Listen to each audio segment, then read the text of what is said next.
Ang kwento ni Tomby.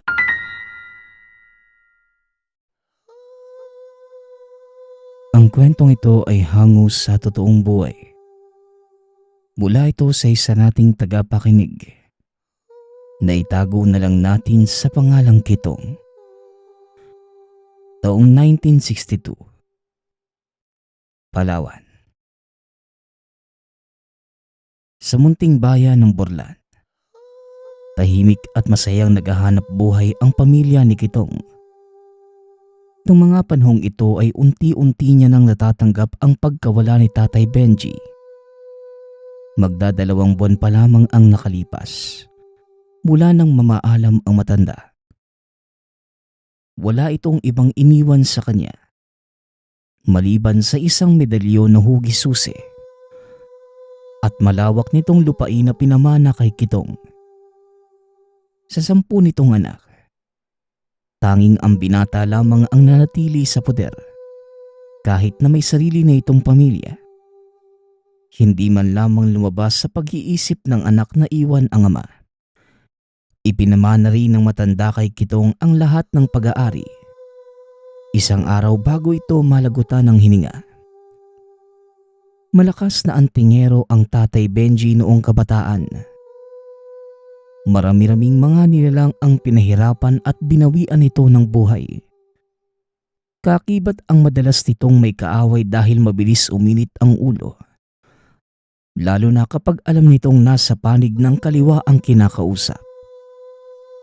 Ang bahay ni Kitong ay nasa gitnang bahagi ng baryo. Kasama ang may bahay na si Rofa, maging ang 2 anak na si Bonjo at Kulas. Ang hanap buhay naman nila ay pagsasaka.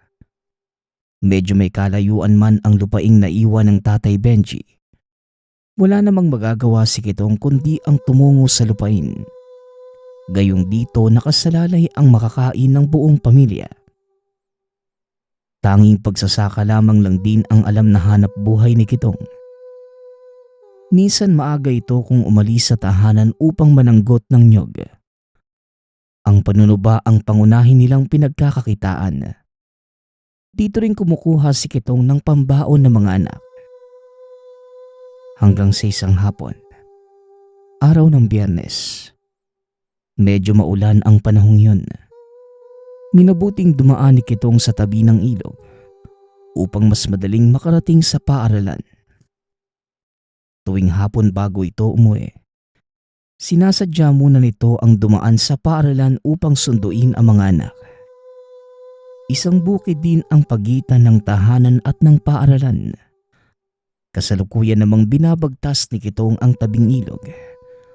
Ngunit habang nasa daan, bigla itong natigilan nang bumuhos ang malakas na ulan. Kaagad naman siyang sumilong sa isang malaking puno. Ayon kay Kitong, meron itong makakapal na dahon. Subalit hindi niya mawari kung anong klaseng puno ang nasilungan. Nakakapagtakang walang tumutulo kahit nakapirasong tubig ulan. Habang namamangha sa puno na nasilungan, bigla namang naagaw ang atensyon ni Kitong. Nang bahagyang tumigil sa pag-agos ang ilog kahit napatuloy ang pagbuhos ng malakas na ulan. Habang namamangha sa mga nangyayari, bigla namang naagaw ang atensyon sa pag-init ng suot niyang medalyon. Kaya walang pagdadalawang isip at ito'y nilabas mula sa loob ng suot niyang damit. Bahagya niyang tinitigan ang medalyon. Hanggang sa biglang naagaw ang atensyon nang marinig ang pagtunog ng isang kabayo. Napatingin ito sa paligid at napansin ang maliit na bahaghari. Ngunit mas nagulantang ito nang mapansin ang isang tikbalang. Ilang minuto ding nakatitig si Kitong sa nilalang. Hanggang sa bigla itong tumakbo ng unti-unti nang tumigil ang ulan.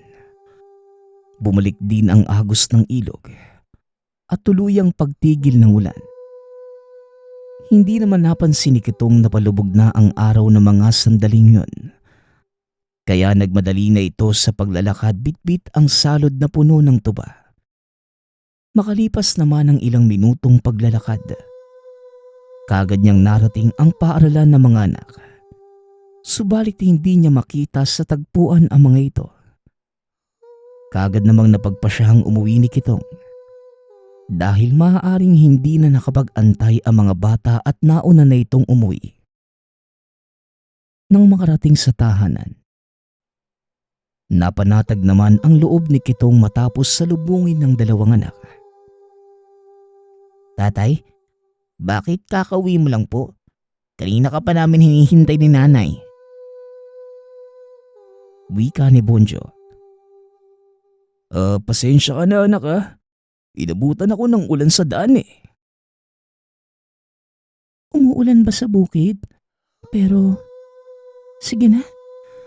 Punasan mo na muna ng tuyong damit niyang ulo mo. Tsaka mo asikasuhin ng mga tuba. Oo, mahal. Malakas yung ulan sa bukid eh. Sa ilog na nga ako dumaan para mas mapadali yung pag-uwi ko. Kaso, buhos naman ang husto. Napansin ko nga din yung tuyong mga dahon sa labas eh. Hindi ba umulan dito? Hindi mahal. Buong araw ngang mainit eh. Tugon ng asawa. Labis naman ang pagtataka ni Kitong dahil sa lakas ng ulan na sumalubong sa daan. Bakit hindi ito umabot hanggang baryo? Muli ding nanumbalik kay Kitong ang mga nakita sa ilog at pag-iisip na marahil may kinalaman dito ang nakitang tikbalang. Hindi niya rin ito binahagi kay Rofa sa kadahilan ng ayaw niya itong mag-alala. Mabilis din itong linis ang dalang tuba nang magawa itong mapasa ng mag-ina sa bayan upang maibenta. Matapos kumain ng hapunan, kagad na pumasok sa silid si Kitong upang magpahinga. Sa kanyang pagtulog, ang pagbisita naman ni Tatay Benji sa panaginip. Nagpakita ito sa isang batis habang suot ang isang makapal na baluti. May hawak din itong espada at medalyon na tulad sa binigay nito kay Kitong. Anak, makinig ka sa akin. Mag-ingat ka sa mga taong nakakasalamuha mo. Naway magawa mong makontrol ang iyong emosyon. Huwag mo na akong alalahanin dahil masaya na akong naninilbihan sa amang may likha. Wika ni Tatay Benji. Matapos masambit ang mga katagang yun, mas minabuti nitong sabihin kay Kitong ang 5 buhay na salita na siyang susi rin upang manumbalik ang dating lakas ng medalyon. Dagdag pa ni Tatay Benji, tuwing unang Biyernes ng bawat buwan lamang ito maaaring sambitin at iihip sa medalyon. Kinabukasan, katulad ng nakagawian, maaga pa lamang ay nagising na si Kitong upang pumunta sa bukid. Mag-aalas 5 pa lamang ng umaga, ngunit tapos na sa pagkakape itong si Kitong. Kagad na niyang inihanda ang sanggot at salod bago umalis ng tahanan. Habang nasa daan, pansin ni Kitong ang iilang mga taong may bitbit na sako. Hindi naman bababa sa 5 ang bilang ng mga ito. Ngunit ang nakakaagaw ng atensyon, ang sako nitong daladala na may tumutulong dugo.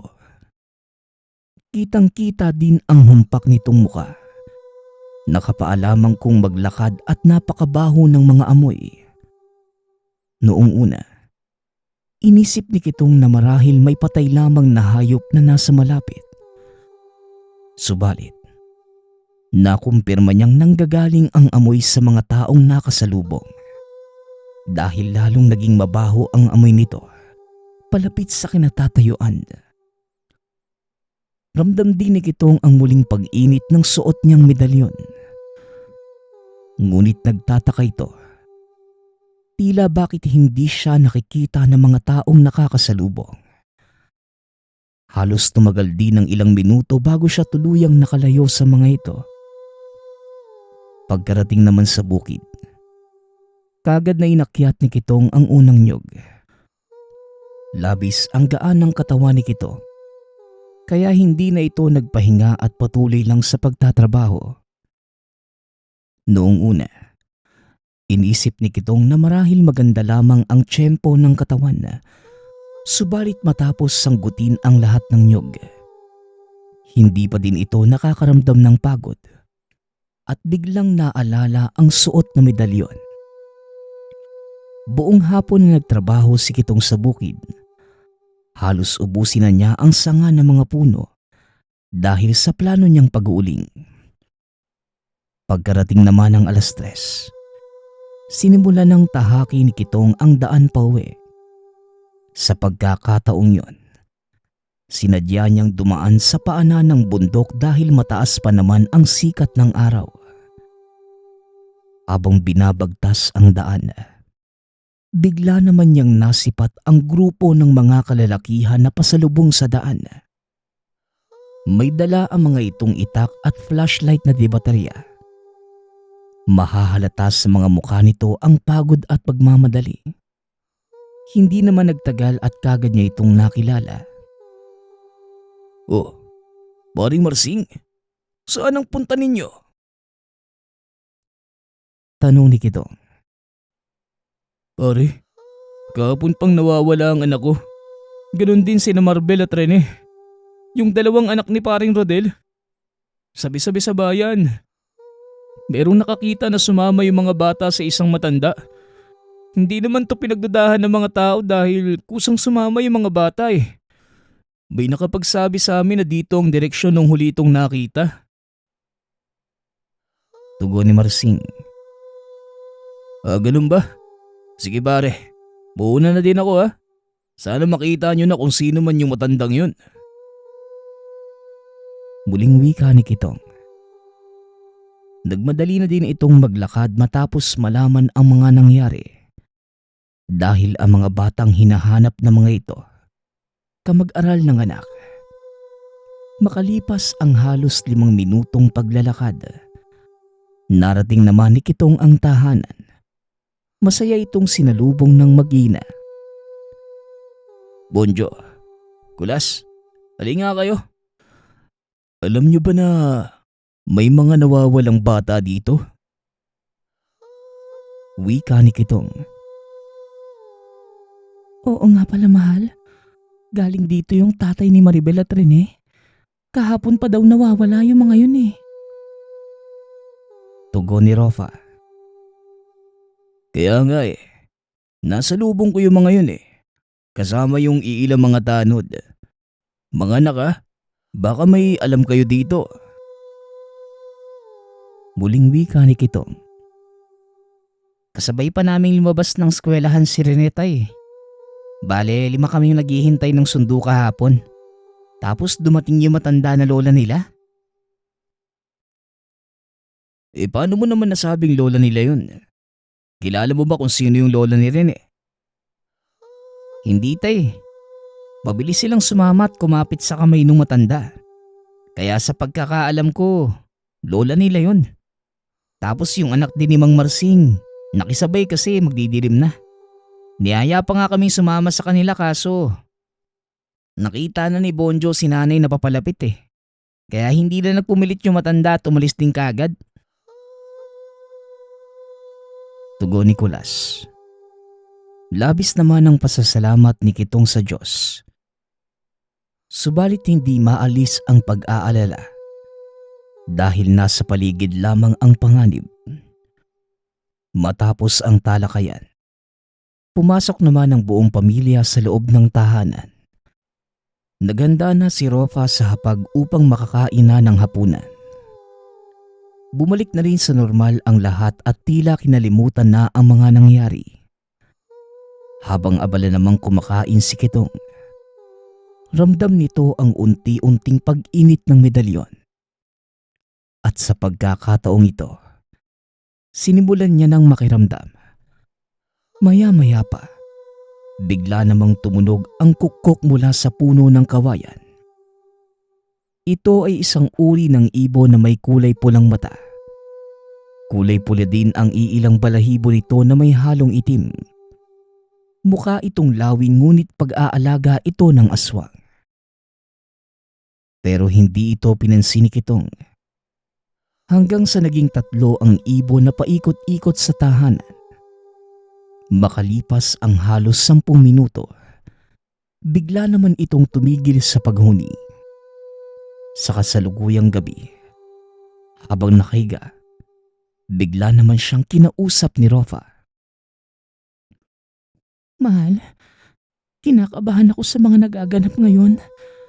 Maririn yata yung tiyempo ng pagbubuntis ko.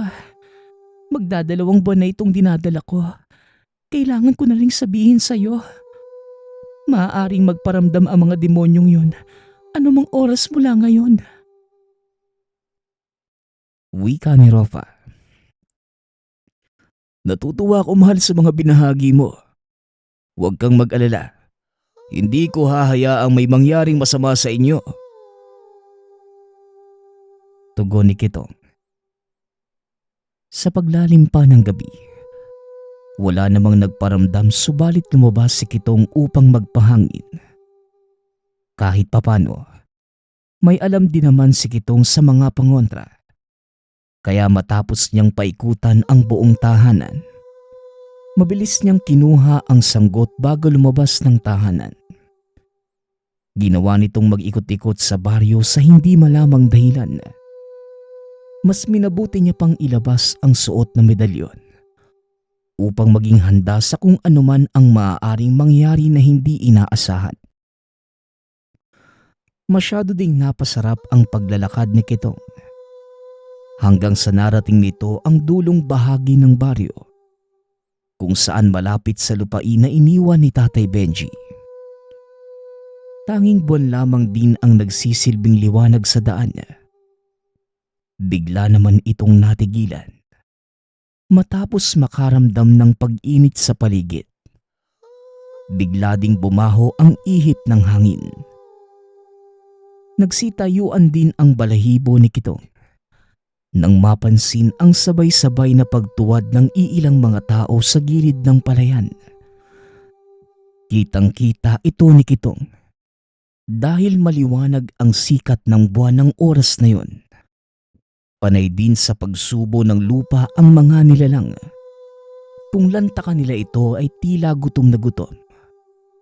Makikintab ang buong katawan ng mga ito na tila naligo sa langis. Wala itong mga saplot at nakatayo ang mga buhok. Ilang saglit pa, bigla itong tumitig sa buwan. Kaya kitang-kita ni Kitong ang pagmumukha ng mga nilalang. Muling nanumbalik sa alaala ang mukha ng mga lalaking nasa lubong ng madaling araw. Ilang saglit pa, kapansin-pansin ang paglapit ng isang patpating matanda. May dala itong sako habang dahan-dahang pumupunta sa harap ng mga nilalang. Sa patuloy na pagmamasid ni Kitong, kitang-kita nito kung papaanong kunin ng matanda ang laman ng sako. May laman itong ulo ng bata. Hindi naman ganong kalayo ang kinaroroonan ni Kitong.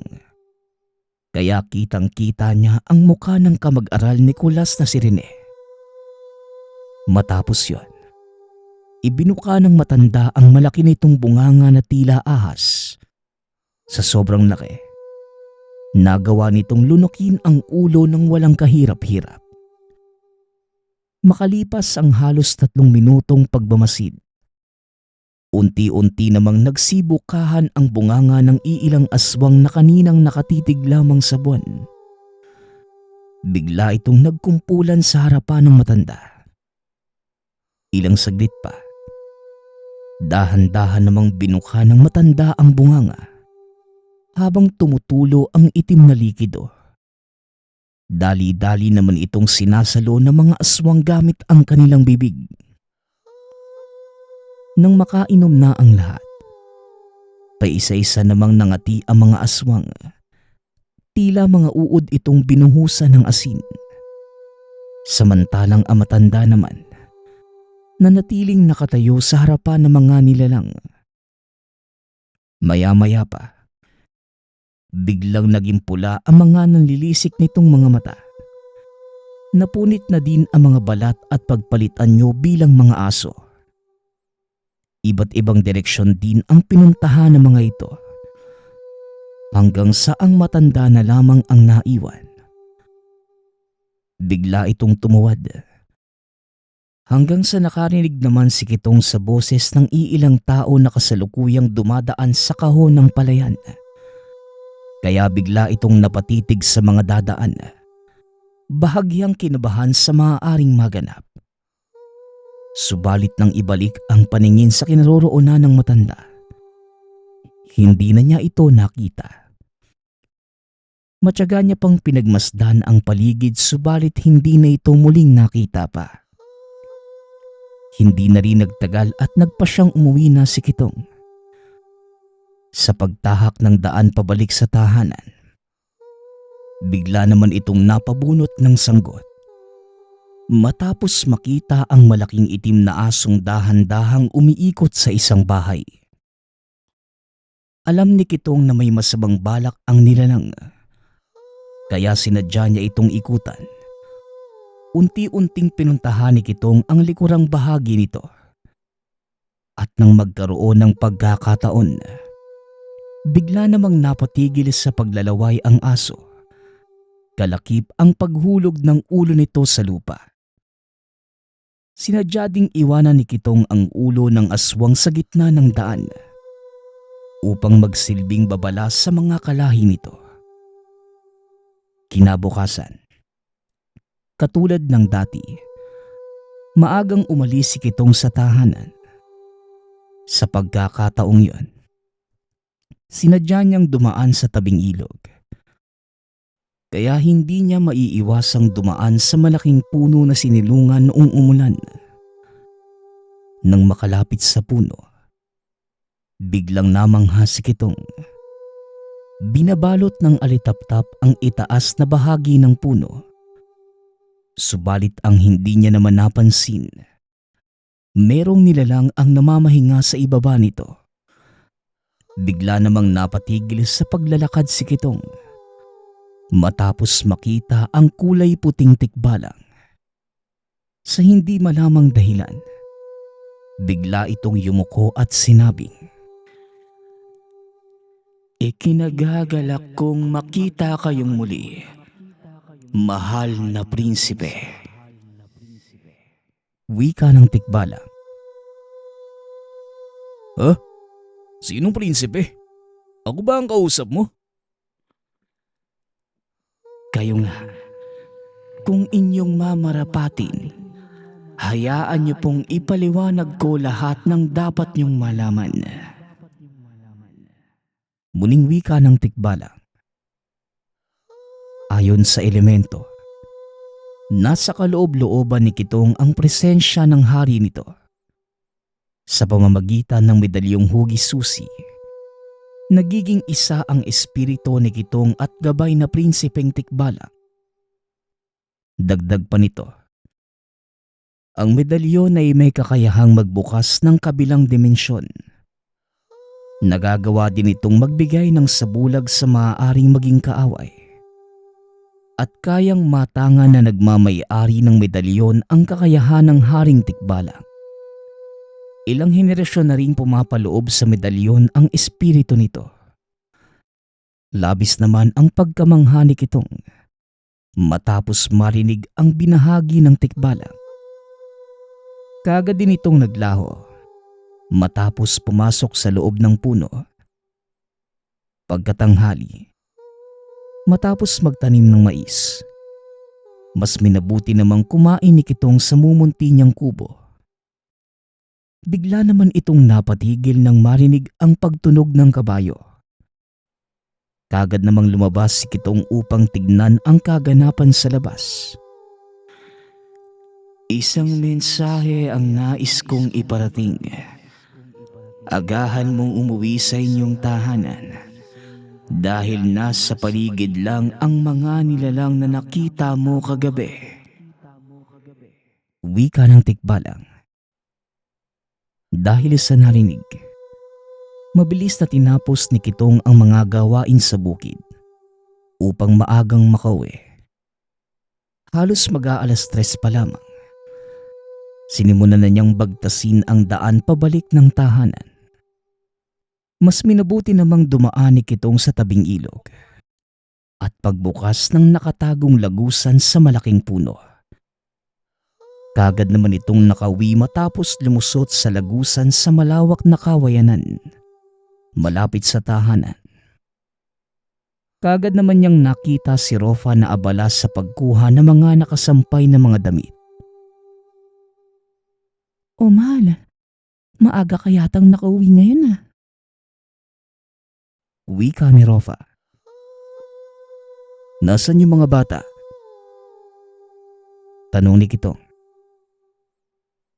Hindi pa nakakabalik Matapos din na magpananghalian, bigla itong nagpumulit na pumunta ng bayan para ibenta yung mga gawa mong suka. Dahil maaga pa naman, kaya hinayaan ko sila. Tugon ng asawa.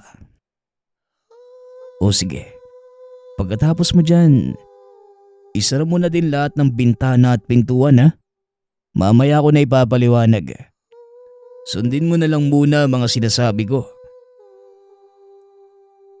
Wika ni Kitong. Dali-dali itong umalis ng tahanan upang sundan ang mga anak sa bayan. Medyo mahaba-haba rin ang lalakarin nito. Aabutin pa ng halos 20 minutong paglalakad bago marating ang bayan. Hindi naman ito naging hadlang kay Kitong dahil matapos niyang bumalik sa lagusang nasa kawayan, bigla naman itong lumabas sa isang malaking puno sa gitnang bahagi ng bayan. Ilang saglit pa, hindi naman naging madamot ang tadhana at kagad niyang nakita ang mga anak. Habang siya ay dahan-dahang lumalapit, napansin naman niya ang matandang sumusunod sa mga anak. Ito mismo yung matandang nakita niya noong gabing sinubo nito ang ulo ng batang si Rene. Wala nang pagpipilian pa si Kitong, kundi ang mabilis na puntahan ng mga anak. Sa hindi inaasahan, bigla rin siyang nagulat nang mabilis siyang nakalapit sa mga anak. Gulat na gulat ang matanda na mga sandaling yun, sapagkat hindi nito naramdaman ang pagdating ni Kitong.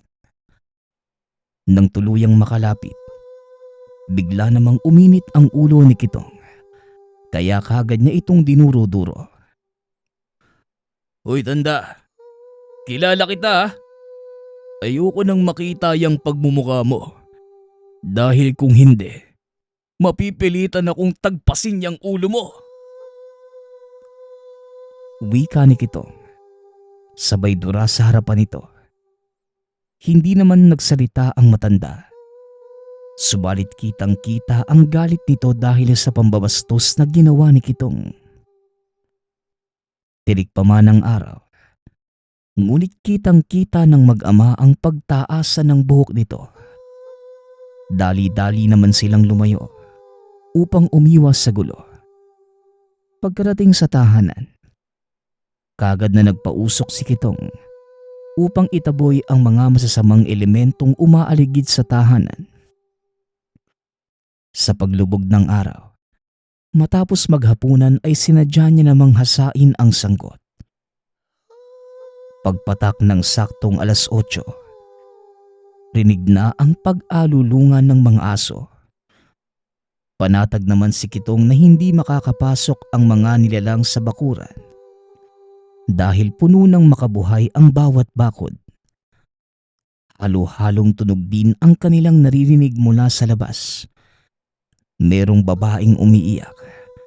May patawa-tawa at iba pang nakakakilabot na tunog. Sa biglang pagtahimik ng paligid, ramdam naman ang pag-init ng buong paligid at pagkalat ng napakabahong amoy. Mahal, sa paglabas ko, siguraduhin mong nakasara ng maayos ang pintuan ha.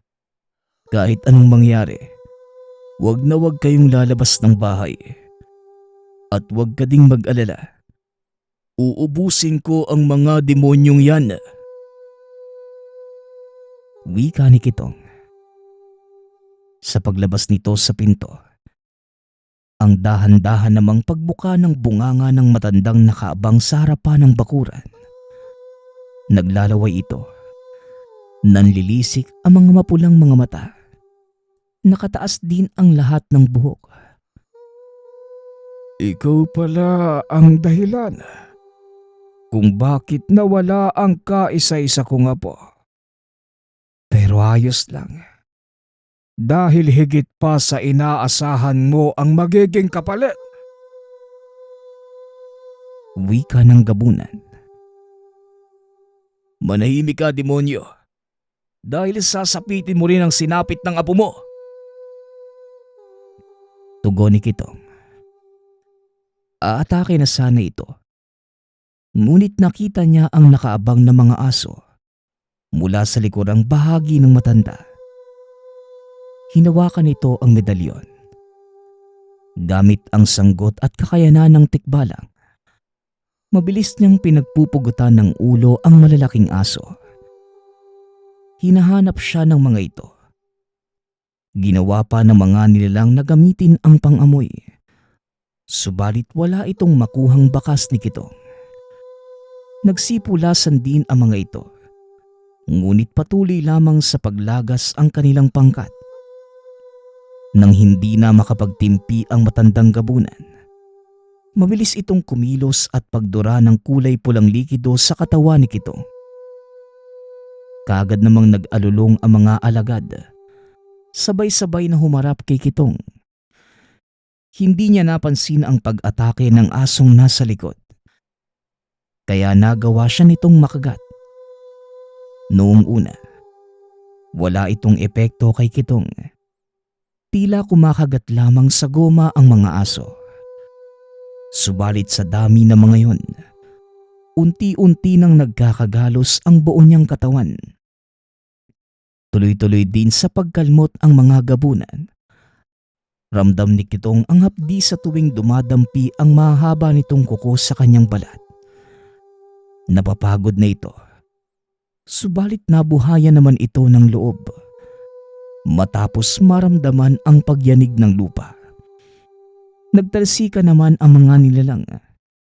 Dahil sa lakas ng pagkakasipa ng kasamahang tikbalang ni Kitong. Naging maaksyon ng kaganapan. Hanggang sa itinutok ni Kitong ang atensyon sa matandang gabunan. Sinugod niya ito. Subalit mabilis na nakaiwas ang aswang. Hanggang sa napagpasyahang bulungan ni Kitong ang medalyon. Nagtaka naman ang gabunan dahil hindi niya makita si Kitong. Tatakbo na sana ito palayo. Subalit bigla itong natigilan matapos mahulog ang bituka. Ngayon, demonyo, tatapusin ko na ang kasamaan mo. Masyado ng madaming tao ang pinerbisyo niyo. Panahon na para magkita kayo ng kinikilala mong Diyos. Wika ni Kitong. Kaagad naman itong pinugutan ng ulo. Samantalang ang mga kasamahan nitong aso na may pinsala, inipon ng mga tikbalang sa iisang lugar. Sabay-sabay na inuhulog sa isang malalim na butas. Huwag na kayong mag-alala. Hindi na muli pang manggagambala ang mga yan. Dahil nakahanda na ang apoy pagkarating nito sa ibaba. Wika ng tikbalang. Labis naman ang pasasalamat ni Kitong sa naging kasanggang tikbalang. Hindi din yon ang naging huli nilang pagkikita. Patuloy itong umalalay kay Kitong, lalo na kapag mag-isang nagtatrabaho sa bukid. Ngunit sa kasamaang palad, na maalam na si Kitong sa edad na 78, bigla na lamang itong hindi nagising. Nakakapagtaka ding nawala sa leeg nito ang medalyon.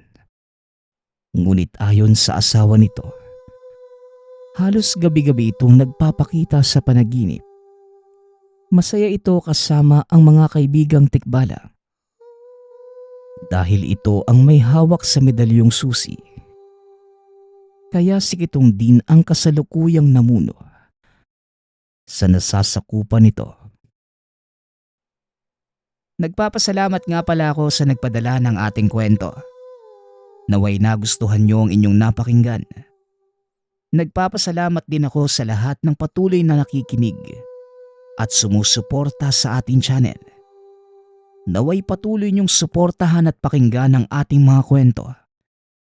Hanggang sa muling pakikinig. Paalam.